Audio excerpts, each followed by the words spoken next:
électorale, quelles mesures vous avez prises pour nos étudiants?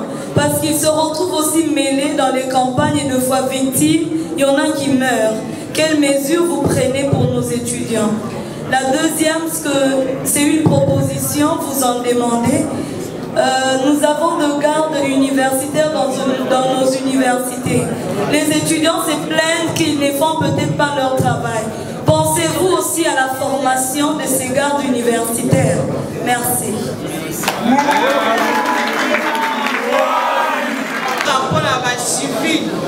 Biso basi ya basoda libana biso bazali apolitique biso basi ya basoda tovotaka kozali na soutien total epa na biso na badiadi kosenga na biso eiboye ntango nyonso bagere yala na mboko libana biso bakokufa tokotikala baveuve bana biso bakotikala baorphelin tolingi kosunga mibali na biso na basalaire na bango bongo bakozwaka na suka sanza eimoke biso tokopesa yo bavoi na biso na bana na biso tokosoutenir yo à 100%.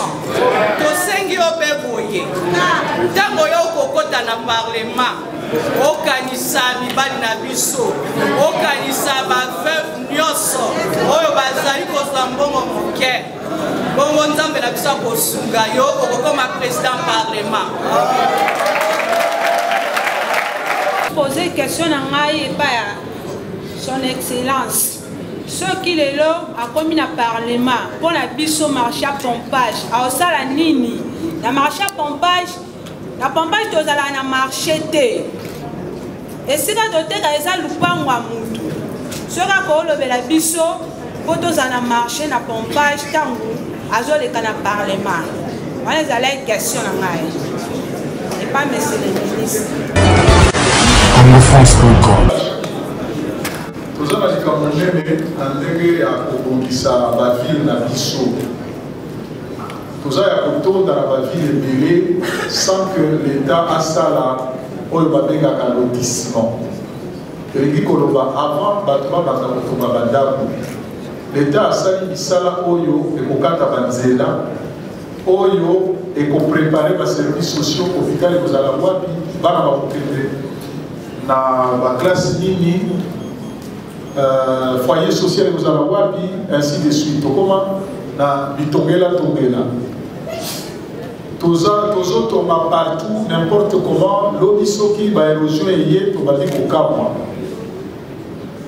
na kala soki ville elingi ebotama l'État akosala nano ndenge nini ya kolongola mai oyo tosaleli ekomi ya bosoto il faut ekende quelque part ezala oyo ya batoilette oyo ezala oyo ya mbula mpona baavenu na biso etonda na mai te l'État ifale asalela biso oyo tobengi baterasier mpona kobenda mai wana kotika yango na bacollecteur na bamboka mosusu okomona mai moko wana basalelaka yango ata mbala misato kutu ata bamai ya toilette ezongi basokoli yango babandi komela mosusu ekokamwisa biso awa yango wana na bozangi politique de la ville bakarte ya ville eyebani malamu te baplan directeur comme on dit ya ville awa marché awa eloko boye okomona marché moko ebotami pembeni ya école église mpe ezoyemba wana parce qu'il n'y a pas une politique il y a mutu na isika na ye yango na bamarché ezokotama tous les noms ya babalabala bamoutage mosusu eutaka wapi bawenze kilikili pembeni ya babalabala bino mpe lokola olobi toza na wenze te parce que ntango bobandi kotonga bandako wana atako bayebisi bino place oyo totika yango polele mpo tokokosalela yango okomona kaka bato baye batoni bajeba ata bapekisi ndenge nini bakotinda babildozer kobuka bandako bato bakosomba kaka parce que tozali na notion ya ville te tozotonga ondire toza na mboka bavillage il faut kosongisa mwa lumière na bien. Bon, il y a des choses qui on dirait c'est qu'il y a, oui, vous ne pouvez pas faire autant de millions de victimes et penser que les gens par perdre ce profit. Non, ce n'est pas une bonne chose. Et banaliser le fait de guerre, ça crée des stigmates psychologiques tels que nous devons dire qu'à la 20 ans, à ça, on corriger ma campagne, tout n'a été passé de tout bas, et Bongola, Bébissa, et Burundisa, ma campagne. Donc, moi je crois qu'il ne faut pas minimiser ça. Mais malgré cela, je voudrais que les étudiants, surtout les universitaires, soient rigoureux dans l'analyse de la situation. Pour savoir si nous avons évolué ou pas, nous avons utilisé la méthode la plus simple, que n'importe quel esprit simple peut utiliser, c'est-à-dire la méthode comparative. Situation nini, Tokuta Awa Namboka Kobo, na situation nini, 17 ans après Joseph Kabila Zolongwa, dans quelques semaines, a Tiki Namboka Oyo. Tokuta Mboka Oyo na 4 zones monétaires. Mboko Oyo Baliaka na Bushima, Elia Makate na Katanga. Mboka Oyo ya Katanga, Elia Makate na Kinshasa. Oyo côté à Est. NTC Oyo, tous allez pour la Damol sous-souté dans la province. Tous allez pour la Zambie, Angola, l'émission à Rwanda, ainsi de suite. Division en Mboka et Banda déjà la niveau 1. Donc pour la voyage, il faut qu'on la CFI dans Kalawana. Donc sur le français, il y a Kinshasa, dans le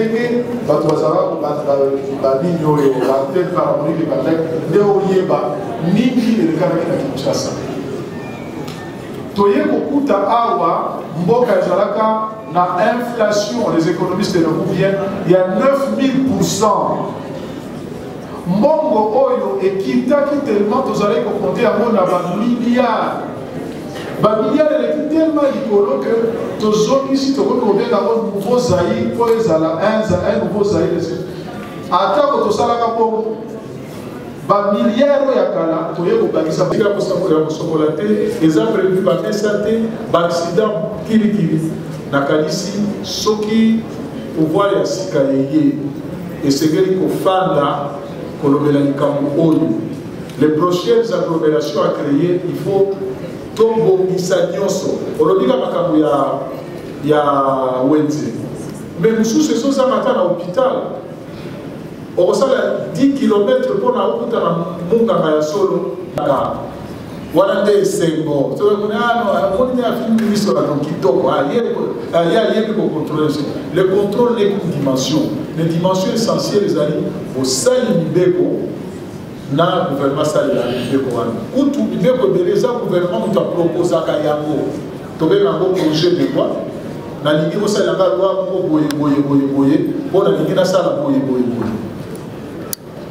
Na bamboka ya mokili mobimba ezate que basala ka parlement pour ezala contre gouvernement te kutu majorité o ekendaka gouvernement bautaka na parlement soki koza na majorité na bino na parlement nde kosali gouvernement.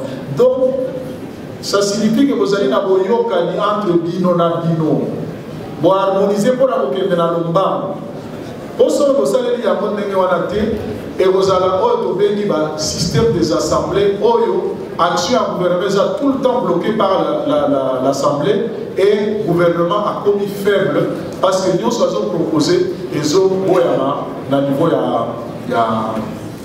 ya parlement de sorte que l'État devenant faible azozela biso susu basolution te parce que yoko bazala makoki te ezala budget pour l'État aya kozwa mbongo na ye pa na biso sous forme d'impôt, il faut assez d'autorisation dans le Parlement. Autorisation sous forme de budget. Ça c'est la biso. Ce qui est ici, voilà tu peux contrôler. À ça là qui bon à l'état d'engagement. À ça il faut évaluer la réduction des comptes. Donc il y a tout contrôler au salaire qui dit ainsi de suite. C'est vrai participer ma coquille dans le Parlement pour contrôler action en gouvernement, action dans le service public. Et ça, contrôle, il y a des soldats, il y a des qui ça, toi ça, ça. Nyonso, celui qui a sorti, il y a organisation à sport, la biso, et ça, moi, au Moïsa. Dès qu'ils ont été débrouillés, ils ont la montée. Au monde, côté Asuka, au monde, parfois nous avons les meilleurs joueurs en Europe, mais trop bien dans le pays, au Congo Brazzaville, donc pour les Sabango, il y a bien été. La victoire, comme on dirait à Madoufol. Donc ça l'a bien été.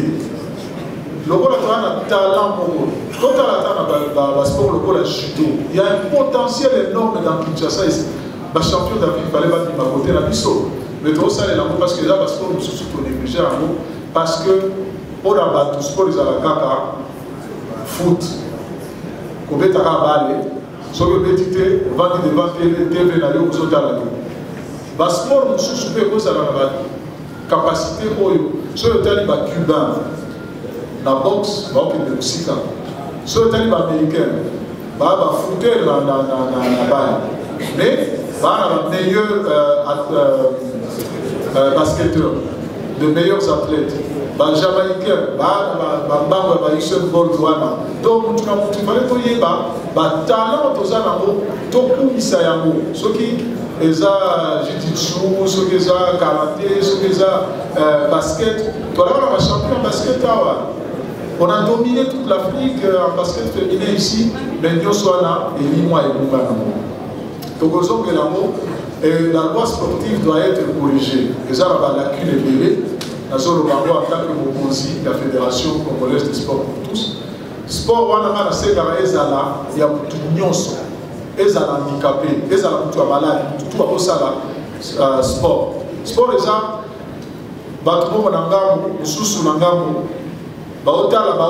sport.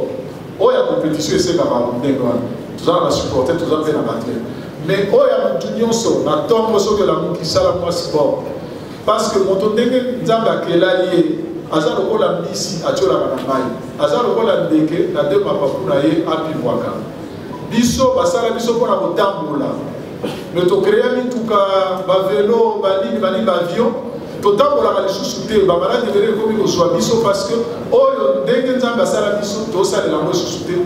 Pour corriger, il faut que la sport, pour que les malades et les autres pays ça va pratique le sport. Dans ma sport pour tous. Je crois que j'ai répondu à toutes les questions. Préoccupation concernant nos deux avenir Wakading et puis avenir Loa. Ce sont nos deux avenirs pour les gens à Kinshasa. Mais sur le plan de recette, pour les côtes ils ont un marché central. Alors, en cas, il y a deux ou soit indigents, on va interpeller pour mettre ça à Kinshasa. Mais sur le plan de recette, ils ont un alors, nous avons jamais mis des démarches comme ça pour récupérer nos deux avenirs sur le plan de recette, mais ça n'a pas abouti. En tant que ministre de l'Intérieur et puis en tant que candidat, nous avons aussi géré au Omega peut-être pour la paix. Mais là, puisque nous, la population de la commune de Kinshasa, tous les gens un peu. Justement, on s'appelle vraiment parce que dans le cas vraiment, occasion de poser une question vraiment. Parce que la personne voit honorable vraiment, dans les cas vraiment, on a question. S'il vous plaît. Alors, nous avons la question, on a vraiment pour la maman. Ma maman va ébisser à peine à ébisser,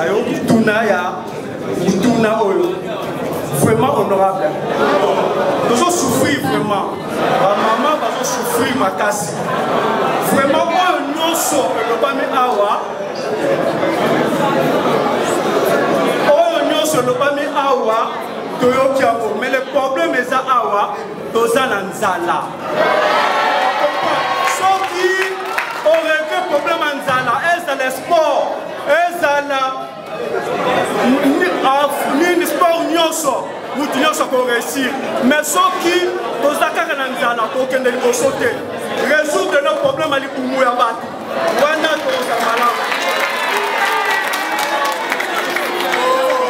La présidente des étudiants de l'ISP Gombe. Vous êtes ministre, jusqu'à preuve du contraire, ministre de la Sécurité et intérieure. Nous sommes en période de la campagne, en période électorale. Quelles mesures vous avez prises pour nos étudiants? Parce qu'il qu'ils se retrouvent aussi mêlés dans les campagnes et de fois victimes, il y en a qui meurent. Quelles mesures vous prenez pour nos étudiants? La deuxième, c'est une proposition, vous en demandez. Nous avons de gardes universitaires dans nos universités. Les étudiants se plaignent qu'ils ne font peut-être pas leur travail. Pensez-vous aussi à la formation de ces gardes universitaires? Merci.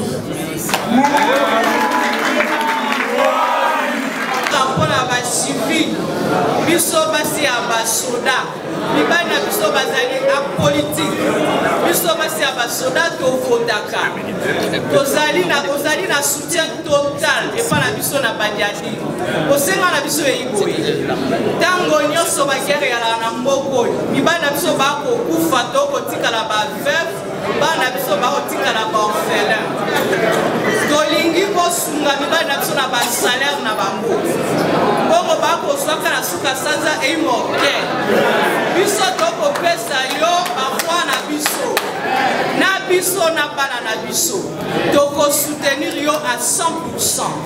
Tosengi yo mpe boye ntango yo okokota na parlement okanisa mibali na biso okanisa baveuve nyonso oyo bazali kozwa mbongo moke bongo nzambe na biso akosunga yo okokoma président parlement.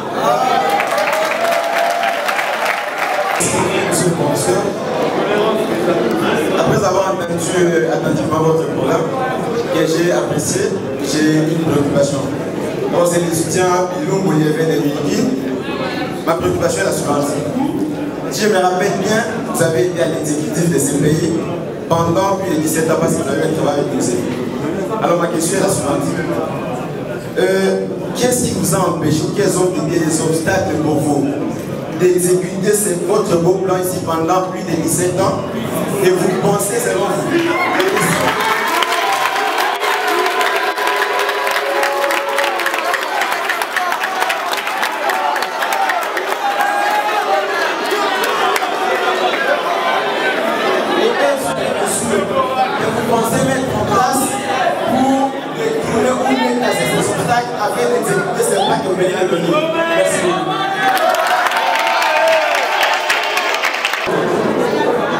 Commune de Kinshasa, effectivement, opposé problème pour que ce concerne ma commune de Béléni. Exemple, Batu Kitambo magasin et comment Galiema. Baosenga Ezo Kamuna. En fait, ils ont un niveau, il y a répartition, il y a pouvoir, la constitution, la biseau.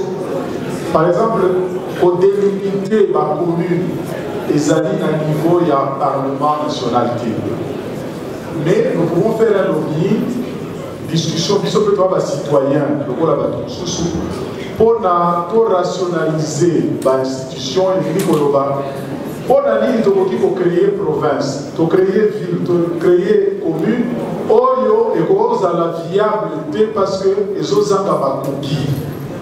cette problématique économique de circonscriptions administratives doit être aussi une question essentielle. Oyo, il faut tout discuter dans le monde pour répartir. Équilibre est nécessaire. Les provinces sont trop riches.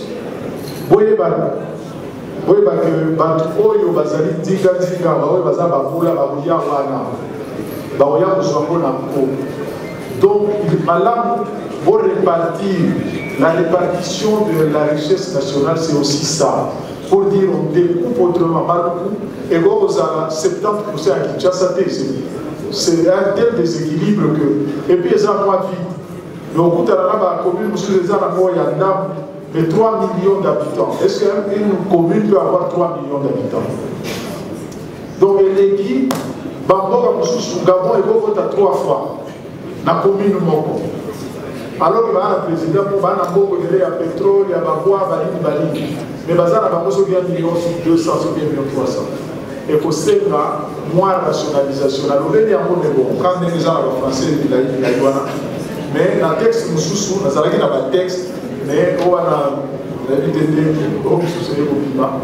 d'ailleurs, ce que tu as bien, dans 14 points, alors que commune à Kobik là, mbongo nini ville il faut azwa répartition tolobaka o décentralisation soki l'état andimi na niveau ya likolo Kinshasa parce que Kinshasa eza nango province mais eza ville, c'est-à-dire toute la population rwandaise toleki bango, toute la population burundaise toleki bango, toute la population belge toleki bango.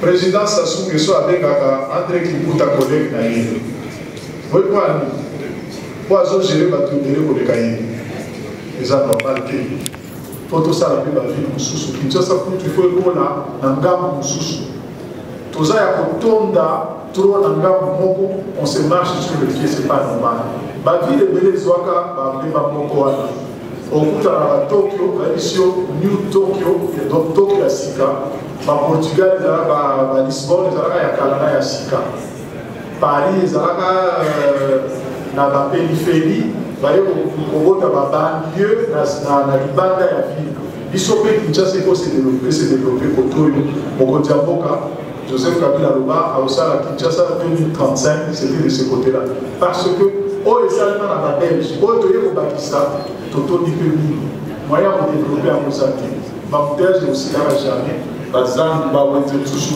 tokosele kota ainsi de suite mais c'est une préoccupation réelle ya barecette wana mais obakisi eloko mosusu po soki moto akufi baenon la sécurité sociale batolobeli makambo ya sécurité sociale elingi koloba ntango ozovivre otiaka mpe na pembeni mwa mbongo mpona esalisa yo kokolobela kolokufela awa ekomi kaka musicien politicien ainsi de suite l'état azwaka en charge bato soki babeli te soki bakufi eza normal te ezalaka ata na poto te oyo bazonéglige basportif bagania coupe te moto agania coupe azwa mbongo atia pembeni na sécurité sociale ezopermettre ye afutamaka ntango bokasi eza susu na nzoto te mais biso ndenge tozalaka nango te awa soki nakwei o nasalela musée bazonéglige nga ayo naza na cercueil te c'est pas normal il faut mboko ezoka molongo ok mama alobi ka papa na bamama batindaki mpona kolobela likambo ya nzala so nzala esili tokomi na lola non nzala elingi koloba moye nzambe ndenge akela biso chaque jour il faut toliaka mpona kotonga nzoto mpo nzoto ekontinue il faut kolia mpo tozala yango moye banyama bakende koluka matiti na zamba mosusu bazolia banyama mosusu biso mpe toza kotoliaka banyama mosusu me na ndenge ya kobokola bango lokola bibwele na ndenge ya kolona bilanga ezalaka nango magie te ndenge nini mboka lokola japon ekosala bilanga baza na bango ya ndambu boye balesaka biso awa pendant des années bato ya katanga kuna basalaka bafiere ya pamba parce que bazambi moto balesaka bango na fufu na bango eza normal spéciale particulière esengaka mwa adaptation ya bamécanisme totiaka en place pour gérer les milieux étudiantins, le milieu le plus chaud. Depuis mai 68 en France, ça a marqué Awa le 4 juin 1971 pour la notamment à Joseph Kabila, pour les étudiants parce que notre Bokaki ainsi de suite. Et ça n'a pas été dans ma Oyo, par exemple, malheureusement le cas qui na imiki si la Sakaku, l'étudiant Bakufaki, il va aller pour Bakufi. Na kotomboka na yo ya kufi mosusu aye kokufa heureusement baoyo basalaki mpe bawana bazosambisa bango ti lelo d'ailleurs le conseil continuaki un soldat wana c'est malheureux mais il y a des mécanismes spécifiques les étudiants ne les traitent pas de la même manière il y a d'autres mécanismes qui relèvent du secret parce que ceux qui voyaient yango kotomboka koleka oyo kosalaka déjà mais il y a beaucoup d'enseignants dans le milieu candidat président de la République Nabiso Emmanuel Shadari Azam oui un membre de la civile a été passé aux armes soldats la policier au fika policier ka politique tant que solala ndandamu na yo bana na yo balali le militaire lui a laissé ses enfants a dit ba oya ye bana boya yo bazala en sécurité pour que ça va pas respect que ba ko pe ba pas capable de faire ça. Toi, la médecin, la police, la profession, ainsi de suite. Mais on a un traitement où il y a en considération de la population. Même si ça va être sous un roulage, est-ce que tu peux le collaborer à la journée journée la monde a un nègre pour dire non, monsieur le ministre, votre parole est bien dans la non, mais non, vous ne pouvez pas déranger. Au salaire, ah, ceux qui police le moué, comment vous doutez, meurtre, la crainte de la police, c'est le début de la sagesse. Il faut trouver ça à Bamo, kilo, poids, dans les cinq,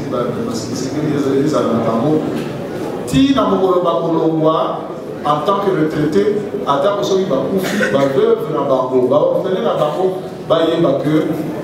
il faut qu'on les respecte. Je suis content que la maman a posé question de Nazareth qui a groupe Solidarité parce que dans mon camp, il y a un camp militaire pour la camp militaire. Il y a eu un problème dans ma classe, on a vu tout ça pour la troupe qui sa école wana et bandi kobeba. Ça a déjà dit ça pour la lutte contre les érosions. Tant qu'on a un candidat, ça a bien avant. Ça a un sport et comme par hasard, dans le camp de Wana, et si de Konabiso, Emmanuel Ramazan Chadari, avant d'attendre à Guinée, à Omaïboso. Donc, quand vous serez en charge,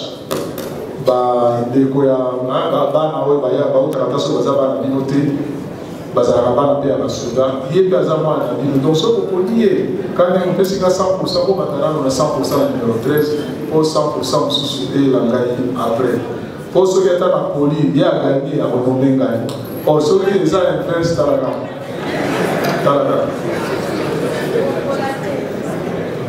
le sort des militaires, effectivement, il faut reconnaître ça. Le mandat politique, le temps que tu as la musique, tu as moins d'$1 par mois. Tu as des décisions et tout le monde a $100 plutôt que des notions. Dans les colos et maintenant. Si tu as la politique, mais il y a dit que Nicolas Mabane a Bamboula à Sima, il a dit mais il faut voir les Aragas. Attaque aux armes mais soit Maka, tous les mois, au moins, il va foutre à Maka. C'est très lourd, une armée à porter. Il faut modeler du Maka pour la condition de travail militaire, la condition de travail de la policier pays. Donc, la gestion, c'est comme là, c'est très difficile, autant que la critique est facile. À partir de là-bas, à l'université, quand c'est gens danser, on sait comment on tout. Jusqu'au jour où on a vu mon papa, tout le monde, les aïeux, les gars de Bosso, sans parole. Il y a eu énormément de difficultés et je ne veux relever que celles que vous connaissez. Nous avons passé 20 ans de guerre, mes chers amis. Je vous ai dit, la paix, c'est une denrée sans laquelle rien de louable ne peut se faire. Pendant 20 ans, nous étions en guerre et nous avons le triste record de nombre de morts depuis la Deuxième Guerre mondiale. Nous avons parfois tendance à banaliser. Un pays marqué à vie. Quand vous êtes en Europe, il rappelle toujours la Première Guerre mondiale. Il fêtait l'anniversaire. Même par la société, dans Poutine, Vladimir Poutine, Trump, ceux qui basent pour